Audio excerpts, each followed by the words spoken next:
O que é uma parábola? A definição mais simples de parábola é uma comparação. É uma comparação, é algo que é semelhante. A palavra parábola quer dizer assim, uma coisa do lado da outra. Por que é a parábola? Jesus fala, está vendo isso aqui? Para explicar isso aqui, eu vou colocar isso aqui do lado para você entender melhor. Então, parábola é uma coisa do lado da outra.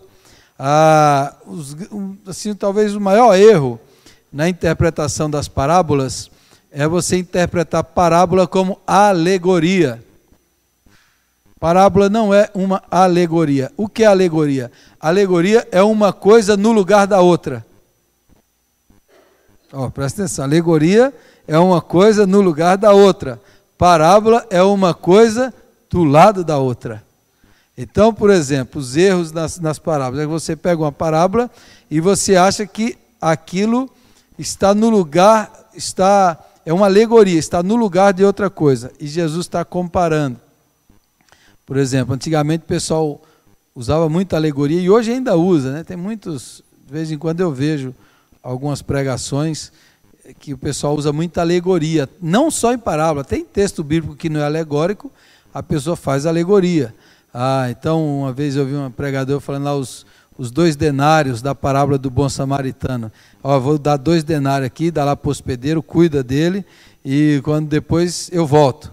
Aí alguém falou assim, alegoria, é Jesus falando, tô aí 2000 anos, depois eu volto. Né? 2 denários a 2000 anos. Então ele está fazendo da parábola uma alegoria. Então a pregação uma vez sobre o camelo que levou Rebeca. Então o camelo é uma expressão da graça de Deus. A pata significa isso.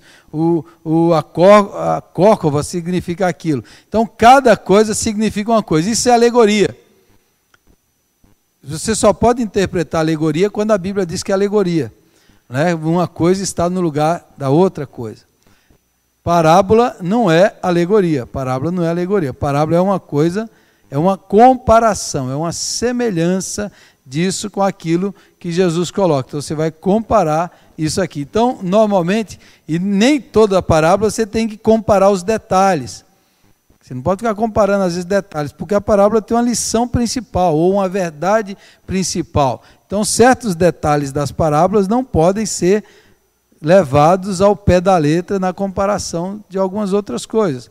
E por aí vai, certo? Então, nos próximos estudos aí eu vou falar mais sobre isso, sobre os erros da interpretação. Hoje nós vamos estudar a parábola do joio e do trigo, ou do trigo e do joio, Mateus capítulo 13. Mateus capítulo 13, a partir do verso 24 a 26. Quantas parábolas Jesus falou? Depende de como as pessoas entendem parábola. Então tem estudiosos que dizem que Jesus contou 30 parábolas. Tem outros que dizem que Jesus contou 40, 50, 60, 70. Por quê? Porque depende do que é considerado parábola.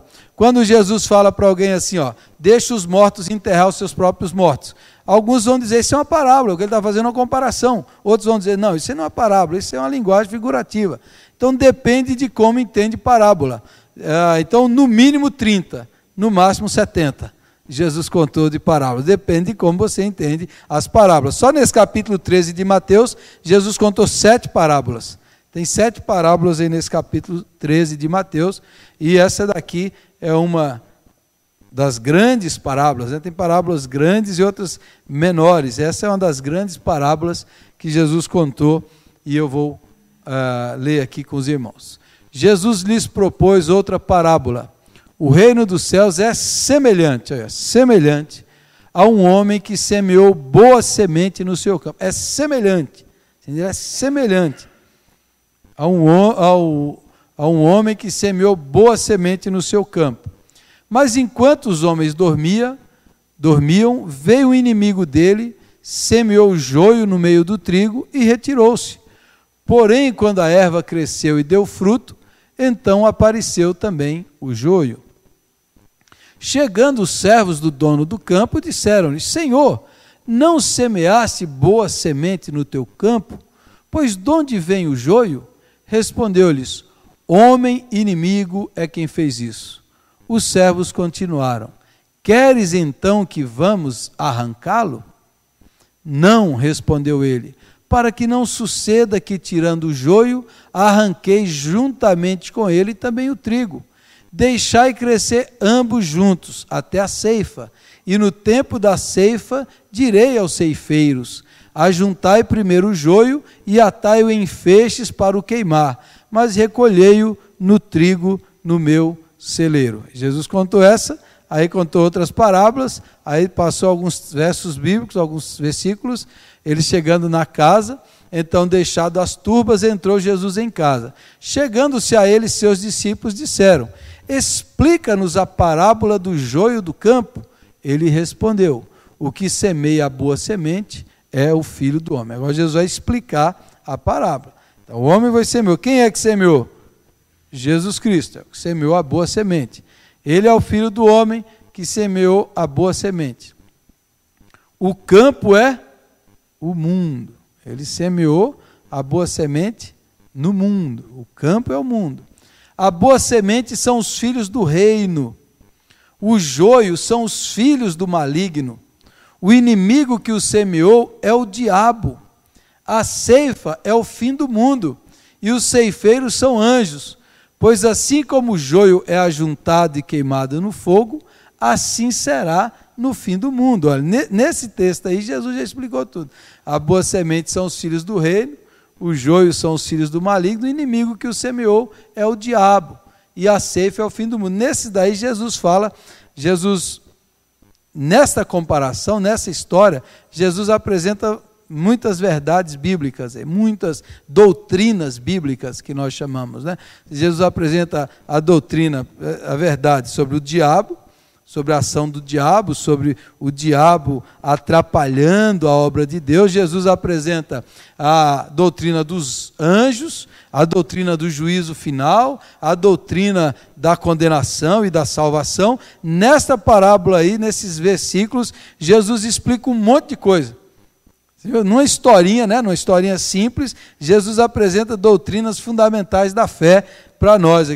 Todas elas estão aí nessa parábola.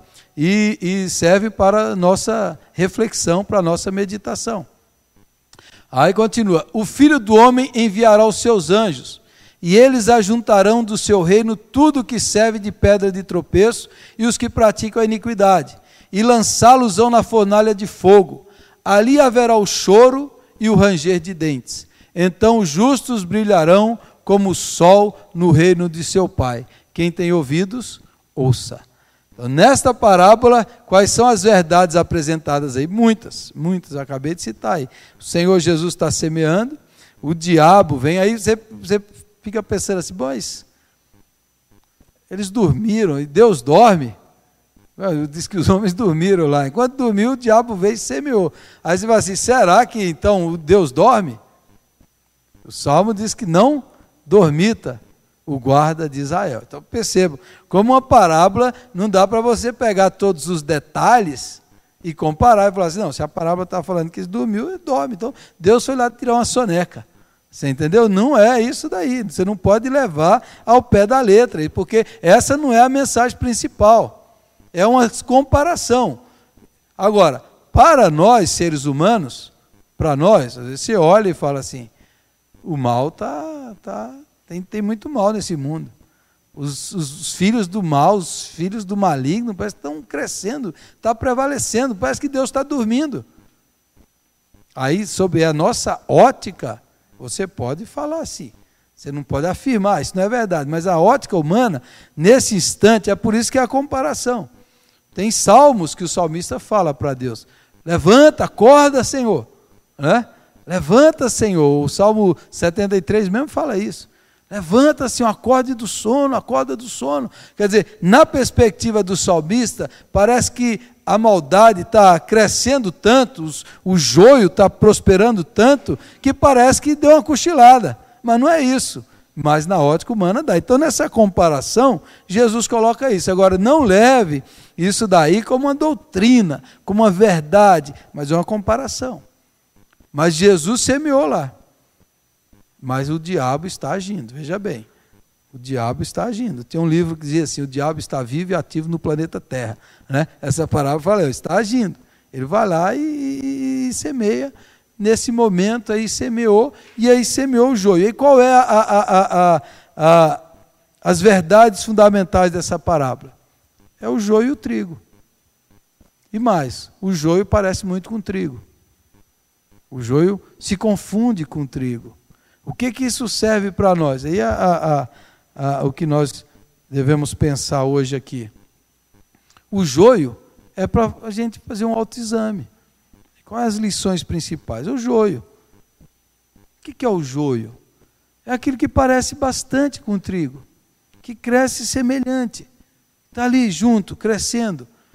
E aí Jesus conta essa parábola para, olha, veja bem, o joio é aquele que só se preocupa com a aparência, com a imagem, com o parecer ser, mas não é.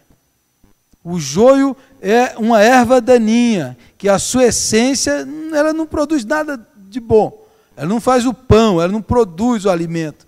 Ela só vai destruir ali, mas na aparência, na sua imagem, naquilo que ela demonstra, ela se confunde com o trigo. Aí Jesus conta essa parábola para a gente pensar, fazer o autoexame, para a gente examinar e falar assim, será que eu sou joio? Será que eu sou joio? Será que a minha essência, será que eu sou filho de Deus, eu fui semeado por Jesus, ou fui semeado pelo maligno, ou eu estou me contaminando? Aí, essa é a lição que a parábola primeira deve nos trazer no nosso coração, para você examinar. Aí você vai pensar assim, bom, qual é a minha preocupação principal? É ser de Deus ou parecer ser de Deus? Qual é a minha preocupação principal? É a minha reputação, é a minha aparência, é a minha imagem perante os outros, ou o que Deus está vendo, o que Deus conhece em mim? Qual é a minha preocupação? Hoje eu estava, não sei porque eu estava passando em frente ali a igreja preta, a igreja da Rua Cardoso, e eu lembrei, estava passando e comecei a refletir no início da igreja lá, que eu li um pouco a história, e eu lembrei exatamente quando teve a cisão aqui da igreja presbiteriana, da igreja independente. E eu fiquei pensando sobre isso, e eu falei assim, bom, essa é uma história que a gente não pode nem contar, porque não é uma boa imagem. Aí eu pensei nisso na hora, não é uma boa imagem que está passando da igreja, você contar que chamaram o delegado para não deixar o pastor entrar na igreja, e chamou polícia, lá em 1903, né? Isso é uma história que a gente não deve divulgar. Aí eu fiquei pensando sobre isso, e fiquei pensando sobre essa parábola. Eu falei, como a gente se preocupa muito assim com a imagem. Não, mas aí uma pessoa de fora vai olhar e vai falar assim, pô, mas a igreja presbiteriana chamou polícia 100 anos atrás, porque o cara para tirar pastor, por causa de briga. Que péssima imagem isso vai passar, né? Que péssimo testemunho isso vai passar. Aí isso já vai mostrando para mim, no meu pensamento, como a gente tem o joio dentro de nós. Porque a gente tem essa preocupação de mostrar. Aí você fala assim, mas então não pode contar isso daí, isso não pode divulgar esse erro da igreja e tal, esse pecado dos homens, porque vai servir de mau testemunho. Você entendeu? Você percebe? Eu quero que você reflita sobre isso. A gente, não, mas eu não vou, não vai divulgar isso, a gente tem que passar uma imagem que a igreja é uma igreja que não tem problema, que esses pecados aí isso aí foi escondido. Isso aí a gente não pode contar para os outros não podem ficar sabendo. A gente só tem que passar a imagem de que o crente, a igreja, é só gente boa. Coisa ruim a gente não conta.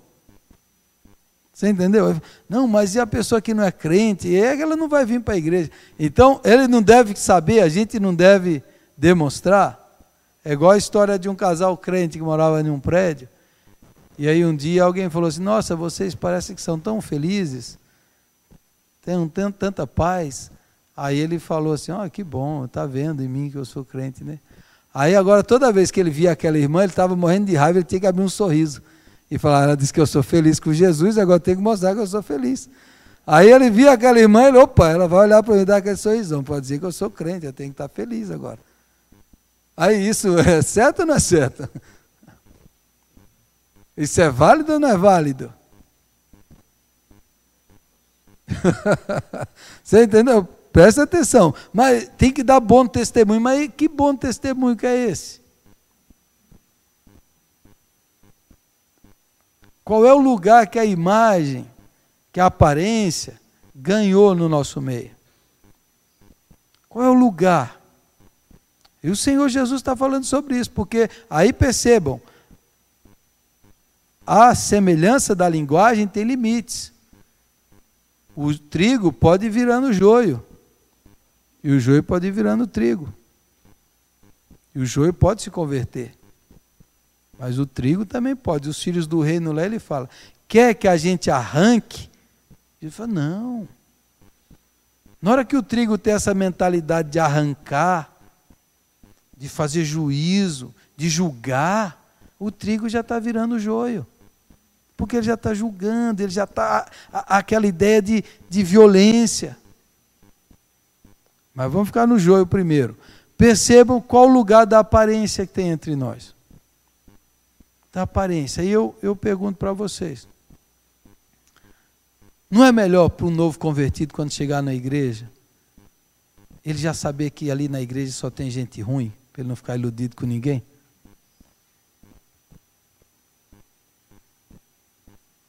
Ou você acha que ele tem que ter uma ilusão que todo mundo na igreja é gente boa? Só tem gente feliz, gente boa. Aí ele entra naquela utopia. Aí acontece hoje que a igreja que mais cresce no Brasil é o sem igreja, né? São as pessoas que se decepcionaram com a igreja. Será que não é porque às vezes você prometeu e aparentou e demonstrou ser coisas que não eram? Quanto antes uma pessoa se decepcionar com homens e ficar fascinado por Jesus Cristo, não é melhor para a sua fé e para a sua maturidade? Quanto antes ela descobrir a essência e saber que o seu irmão é pecador igual ela, mas que ama Jesus, que serve a Jesus e que Jesus é o centro, é o objetivo, a gente parar com as nossas pretensões de superioridade moral dos outros, de querer competir moralmente, dizer, não, nós somos melhores do que eles, e nós temos que aparentar que somos melhores do que eles. Será? Será que é isso? Será que o que deveria atrair as pessoas não é que nós somos pecadores, redimidos pela graça de Cristo, perdoados, justificados, santificados, que essa nossa pretensão de superioridade, não afasta mais as pessoas do que atrai? O fariseu afastava os pecadores, e não era superior. Jesus era superior, mas atraía os pecadores. Qual é a imagem, né? Que a gente, aí você tem que pensar nisso. Como Jesus nunca buscou aparentar nada. Como o próprio Deus é péssimo de marketing. Como Deus nunca fica fazendo, não, vamos fazer isso para eles terem essa imagem. Não, Jesus fazia exatamente o contrário. Ele mostrava quem ele era, e às vezes ele surpreendia, ele escandalizava, ele radicalizava, mas havia a essência, a vida de Deus estava nele. Quando a gente tenta aparentar ser melhor, os outros já não percebem isso. E se a gente fosse mais humanos, e se, por exemplo, esse cara do elevador chegar lá para a mulher e falar assim, não, hoje eu estou triste porque eu sou crente, mas também eu fico triste também. Eu também fico bravo. É só a graça de Cristo em mim. Porque você não fica impressionado comigo, fica impressionado com Cristo. Não é isso que Paulo faz. Paulo diz, quando eu fui no meio de vocês, eu não quis usar linguagem persuasiva de sabedoria, eu não quis impressionar, eu não quis, para que a fé de vocês não ficasse baseada em mim. Mas eu fui na fraqueza e expus Cristo para que vocês ficassem em Cristo, não em mim. Percebeu ou não? Percebeu por que as pessoas se decepcionam tanto e frustram-se com a igreja, com pessoas? Porque às vezes a igreja parece uma miragem no deserto. O cara vê lá, tem um oásis, quando ele chega é só areia. Porque às vezes está querendo aparentar ser uma coisa que não é. Então, esse texto aqui nos chama para isso, a nossa vida cristã, aos olhos de Deus. Como é que Deus me vê? Quem eu sou? Como é que Deus me conhece? Como é que eu vivo na presença dEle? Será que tudo que eu busco não é apenas aparentar? E eu estou só buscando ser uma coisa que Deus sabe que eu não sou? Porque tudo no ser humano a gente é aparência. Você sai, antes de vir para cá, você olhou no espelho, colocou a roupa, deu uma olhadinha assim, viu que você estava bem, você está preocupado com a aparência. Mas e Deus? E a nossa fé? E a nossa comunhão? E aquilo que nós somos? É o joio. Aí a gente vai pensando, agora vai para o trigo. Agora o trigo, veja bem, o trigo é uma lição de humildade. Mas não vai arrancar, não pertence a você, só os anjos de Deus. Ou os servos, não, vamos arrancar. Não, você não pertence a você. Toda vez que a igreja quer arrancar, ela prejudica, quer ficar julgando as pessoas. Não, esse daqui é, esse não é. Esse é crente, esse não é crente. Esse é salvo, esse não é salvo. Não é. Essa parábola aqui foi a parábola que incentivou pastores, pregadores, legisladores nos Estados Unidos, por exemplo, ou na Inglaterra, porque até o século 16 e 17 no mundo, até o século 17, no mundo era assim. Tinha uma cidade, o príncipe ou o rei do país, ou um príncipe daquela cidade, ele se tornou protestante ou é católico. Então ele colocava a religião para todo mundo seguir. E não aceitava divergência. Então se alguém questionasse, duvidasse, ou fosse, não, agora é um país católico, eu vou ser protestante. Não, não tem. A religião é a religião do rei. É a lei. E não pode haver divergência. Então, até o século XVII, católicos expulsavam protestantes, e em países protestantes, católicos também eram expulsos. E essa parábola foi a parábola que pastores, pregadores, que o próprio Martinho Lutero levantou e falou assim, olha, não pertence a nós ficar julgando, arrancando. E aí um legislador nos Estados Unidos lá, pô, essa parábola aí fala, não é o Estado, nem a igreja, é só no juízo final, a gente não tem que ficar julgando. Então essa parábola incentivou a tolerância e a separação de igreja e Estado. Para o Estado e a igreja não perseguir mais ninguém, não excluir mais ninguém, não matar mais ninguém, como foi feito tantos anos no passado. Porque era assim, discordou, você vai morrer. Ou você vai embora. Os mais bondosos falam assim, vai embora daqui. Se eu te dou uma chance, você vai permanecer, você vai ser morto. E essa palavra não pertence a nós. Toda vez que a igreja começa a assumir essa prerrogativa de julgar, de diferenciar, de distinguir, de marcar, esse não é, esse é de Deus, esse não é de Deus, esse é trigo, esse é joio, esse aqui não serve, esse serve, nós estamos andando para o caminho já do joio, de fazer a diferenciação pela aparência. E aí Deus está chamando o pessoal, não é assim, tem a tolerância. Quem é que conhece o coração? Quem é que conhece as motivações? Quem é que sabe o oculto? Quem é que conhece se é ou se não é? É só Deus. E só os anjos no juízo final que vai fazer isso, não pertence a nenhum de nós. Aí a igreja foi criando, por exemplo, confissões doutrinárias, e fala assim, se você não confessa essa doutrina, você não é dos nossos, você já tira a pessoa. Ou códigos de conduta, se você não segue essa conduta, esse código moral, você também não faz parte, você não é dos nossos. E aí a gente vai excluindo. Não, você não crê nisso? Então você não faz parte dos nossos. Chegava assim, você não crê na predestinação? Você não faz parte dos nossos. Você não crê nisso? Você não faz parte dos nossos.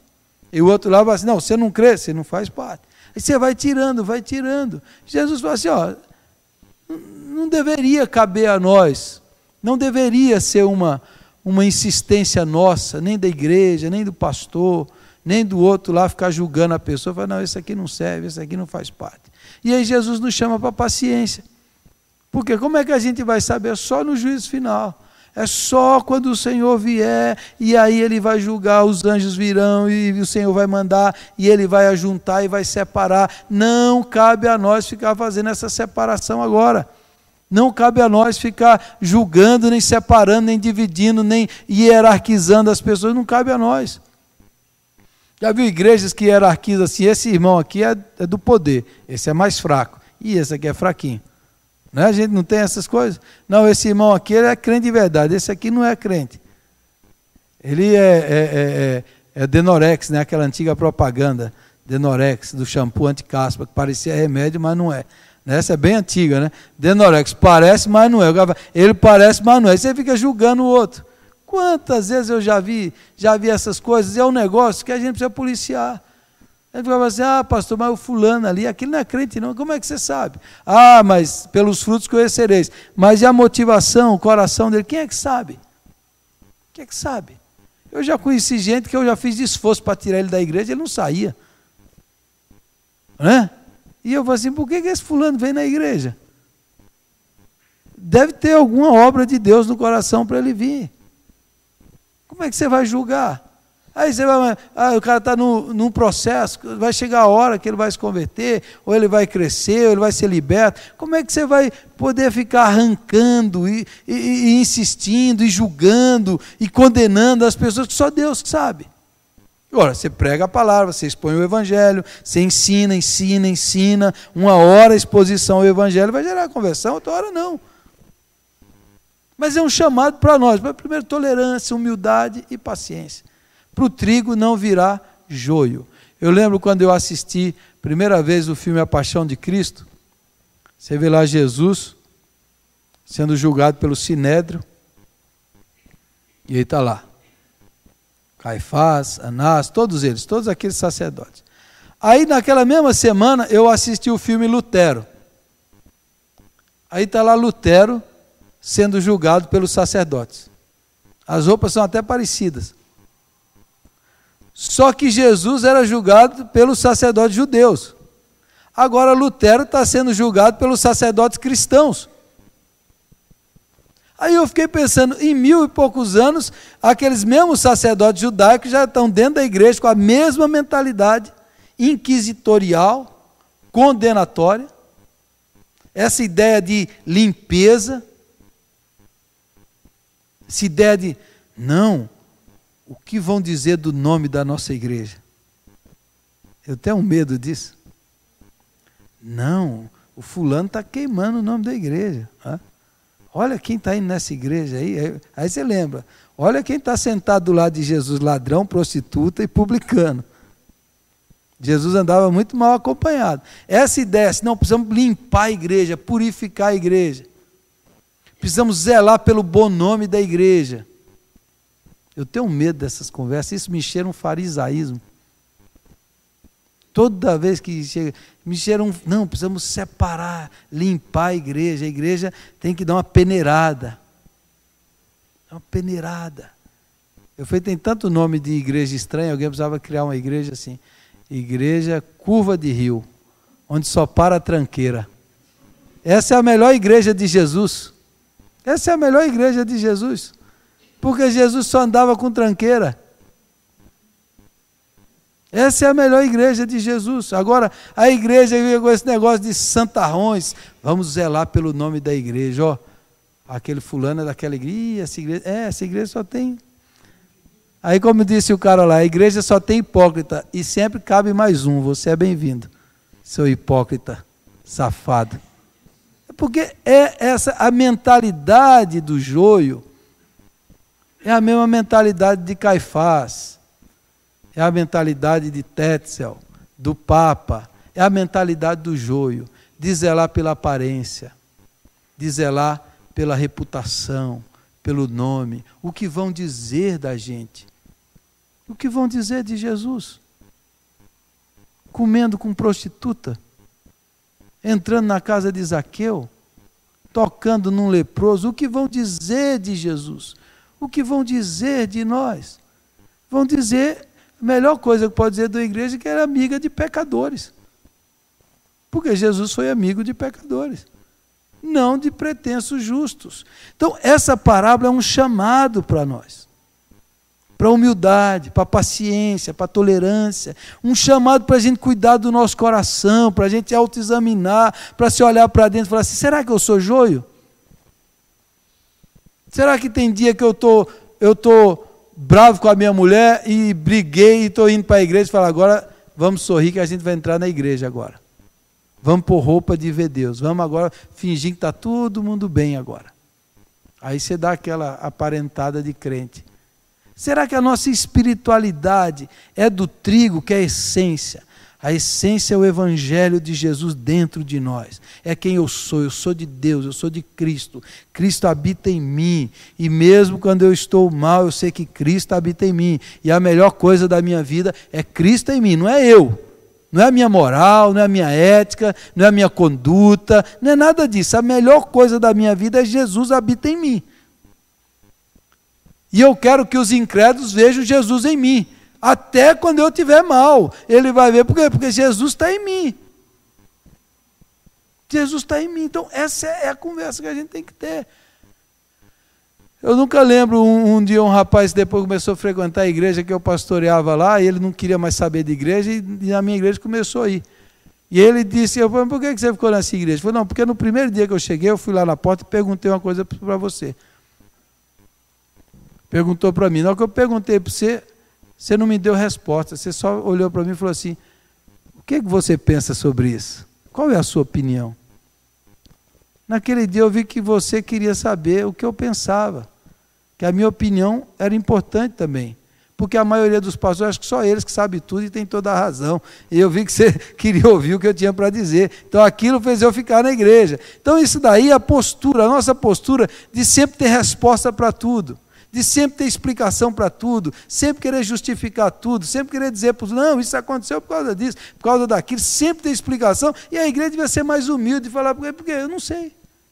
Um dia alguém chegou, pastor, explica, eu não sei, eu queria saber, você tem a resposta? Eu não tenho. Por que está acontecendo para mim? Também não sei, não sou Deus, não sou secretário de Deus, porque você vai querer dar respostas para coisas que você não tem resposta. Você querer explicar coisas que não tem explicação. É muito melhor a gente ter uma postura mais humilde. Mais humilde. Diz assim, não sei. O Espírito Santo vai nos iluminar, ele vai explicar para a gente. Eu não sei porque está acontecendo, eu não sei. Eu só sei que eu estou aqui para orar por você, para a gente orar junto, para a gente pedir ajuda junto. É isso daí. É essa que é a essência da coisa. Irmãos, eu estou falando aqui coisas que são muito sérias, porque anos e anos a gente vai aprendendo esse negócio. Não, a gente tem que aparentar, tem que dar bom testemunho, tem que zelar pelo bom nome da igreja. O que vai dizer da igreja? O que vai dizer da igreja? O que vai dizer de mim? Qual é a coisa mais importante? É que eu sou um discípulo de Jesus Cristo. E Jesus veio buscar e salvar o perdido. Jesus andou com essas pessoas. Quem a gente vai andar? A essência, quem eu sou. Quem eu sou. Amém? E aí você tem que examinar o seu coração, essa parábola, você examinar seu coração, você vai assim, eu sou joio ou eu sou trigo? Ou eu estou um trigo que estou virando joio? Eu deixei a essência e estou só na aparência. Eu estou vivendo só para os homens, só para a plateia. O que eu sou? O que eu sou? Quem que eu sou?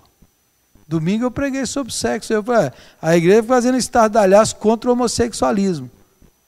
Mas e o tanto de homossexual que tem dentro da igreja? Aí a gente fala, não existe. Não existe? E a gente está ganhando-os. A gente está discipulando-os. A gente está oferecendo graça para que eles possam ser restaurados ou que eles sejam discípulos de Jesus? Ou a gente está cobrindo, não, sai fora, sai fora, sai fora. A gente não quer esse tipo de gente na igreja. Aí a gente vai aí, enchendo os desigrejados e os excluídos da igreja. É o desafio que nós temos. Quem é de Jesus e vive em Jesus e glorifica a Jesus. Porque a igreja tem que morrer para que Jesus apareça. É Jesus que é o centro da igreja. É Jesus que chama os pecadores, é Jesus que salva. Não é a igreja. Não sou eu, não é você, não é o meu bom testemunho que vai salvar. Quem salva é Jesus. E o melhor testemunho que eu dou é a pessoa ficar impressionada com Jesus. A pessoa vai, eu vejo Jesus em você. É Jesus na sua vida. Esse é o melhor testemunho. Esse é o melhor testemunho, é o mais importante, o mais eficaz. É esse daí. E é esse deve ser a nossa preocupação. Se a gente é de Jesus, a gente não tem que preocupar em aparentar, a gente só tem que ser. O trigo ele vai produzir, ele vai virar pão, alimento, porque a essência dele é essa. E o resto deixa para Deus.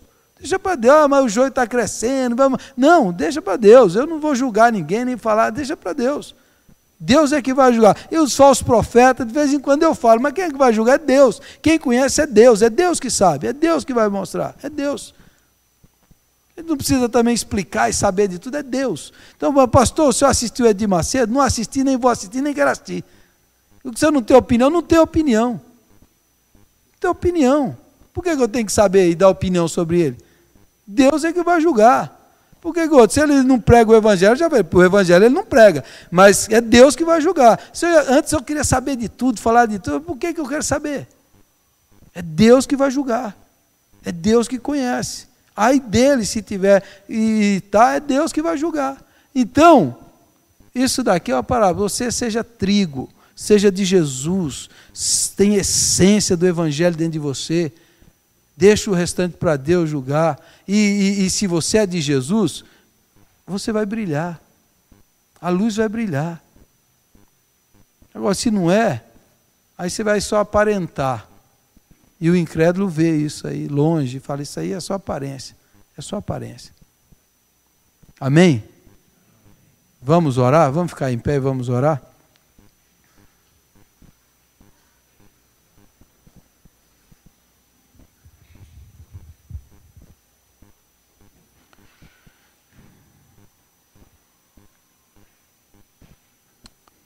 Vamos falar com o Senhor. Nosso Deus, nosso Pai, nós queremos pedir que o Teu Espírito Santo sonde o nosso coração e tire toda a pretensão da nossa alma, toda arrogância, toda ideia de superioridade sobre os demais seres humanos, ó Pai. Que o único diferencial da nossa vida é o Senhor Jesus Cristo, que nos redimiu, que nos salvou, que nos santificou e nos transformou. Pai, nós te damos graças por isso e pedimos, ó Pai, que a nossa essência seja Jesus em nós, a esperança da glória. Que o nosso coração seja marcado e cheio da presença de Cristo. E que a luz de Cristo brilhe, ó Pai, brilhe através de nós.